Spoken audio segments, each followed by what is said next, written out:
To really get a handle on Israel, its history, its conflicts, its entire strategy for survival, you have to start with the ground it's built on. Because, more than almost anywhere else on Earth, this is a place where geography is destiny. So let's zoom in on the map.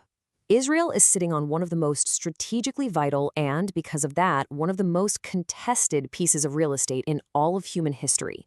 It's right there, smack in the middle of a region we call the Levant. Now, what is the Levant, really? Well, think of it as the ultimate land bridge. It's the physical connection between Africa, Asia, and Europe. For thousands of years, if you were an empire looking to grow, whether you were the Persians coming from the east or the Romans coming from the west, you had to control this corridor. It's this permanent superhighway for power, and Israel is right in the middle of the road. All right, so here's our game plan for this explainer. We're going to start with the really unique history of this land. Then we'll literally map out the physical terrain. After that, we'll see how that terrain creates both shields and weak points. And finally, we'll see how all of that forges a pretty unique strategy for survival. This brings us to a really core idea, something that makes Israel a fascinating case study in geopolitics. A state of Israel has actually existed in this exact same spot at 3 totally different times in history. And what that does is it gives us this perfect laboratory to see how an unchanging factor, the geography, shapes a nation's fate across the ages. The first version of Israel popped up around 1200 BC, and it lasted until the Babylonians conquered it. The second one? It was reestablished centuries later by the Persian Empire. But then that was followed by almost 2,000 years of being ruled by someone else. And then you have the third, the modern state, founded in 1948 as the British Empire was fading. 3 different versions, same land, and as we'll see, the same fundamental challenges. Okay, so let's shift from history to the physical ground itself. Israel is a small country, for sure, but it is incredibly diverse. You can basically break it down into 4 completely distinct topographical regions, and each one has its own personality and its own strategic importance. First up, you've got the coastal plain, right along the Mediterranean. This is the modern, outward-looking heart of the country. Historically, this has always been a place for traders, for people connected to the big, wide world through the sea. And when I say it's the heart of the country, I'm not kidding. A massive 70% of Israel's entire population and 80% of its industry are all packed into this one narrow strip. It's the economic engine, plain and simple. But move just a little bit inland, and everything changes. You hit the Central Mountains. This is a completely different world. It's rugged, it's ancient. Historically, this was the land of farmers and warriors, a kind of defensive spine that includes Galilee up in the north and, of course, the city of Jerusalem.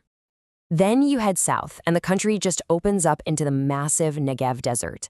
This chunk of land makes up over half of the country's total landmass. Geographically, it's really just an extension of the Sinai Desert. It's always been the domain of shepherds and, you guessed it, warriors. And finally, our 4th region, the Jordan Valley. This is this huge geological scar, a deep trench that forms the country's eastern border. It's a natural barrier, yeah, but it's also been a deeply contested and strategically critical frontier for as long as anyone can remember. Okay, coast, mountains, desert, valley. Got it. So now, let's see how this geography translates directly into military thinking. Because the land provides some amazing natural shields, but it also creates some absolutely terrifying weaknesses. On the plus side, the deserts are huge natural buffers. The massive Sinai makes it incredibly hard for a big army from Egypt to just roll in. Same with the deserts to the southeast. But the vulnerabilities are severe. The northern border with Lebanon is pretty wide open. To the northeast, you've always had the threat from Syria. And most critically, you have those central highlands, what we now call the West Bank. And this really brings us to the single defining question that shapes Israel's entire security mindset.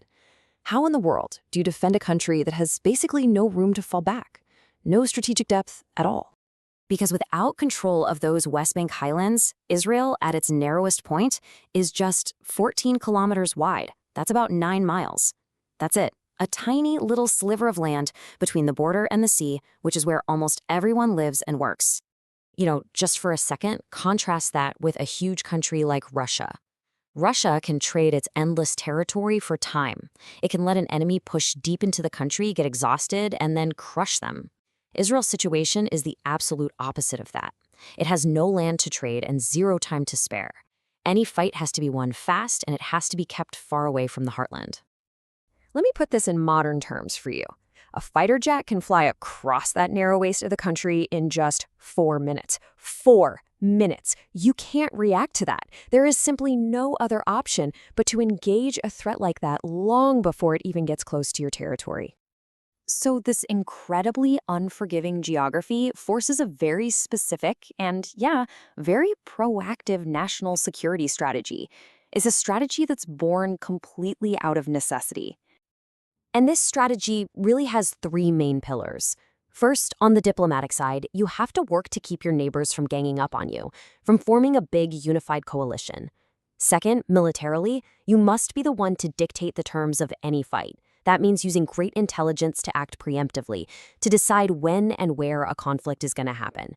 And third, you absolutely, under any circumstances, have to avoid fighting a major war on 2 fronts at the same time. If you look back at those 3 historical versions of Israel, these geographical problems present 3 basic outcomes, or models. You've got the Davidic model. When there are no big empires around, Israel can be fully independent. Then there's the Persian model. It survives by teaming up with a dominant global power, giving up some freedom for protection. And then there's the Babylonian model. When it goes head-to-head with a great power, it gets defeated. And that leads us to a really powerful conclusion. For Israel, managing its immediate neighbors is a constant struggle. But its ultimate survival has always depended on something even bigger. Its ability to play the game on the global chessboard, to navigate the shifting alliances of the world's great powers. Which leaves us with one final thought to chew on.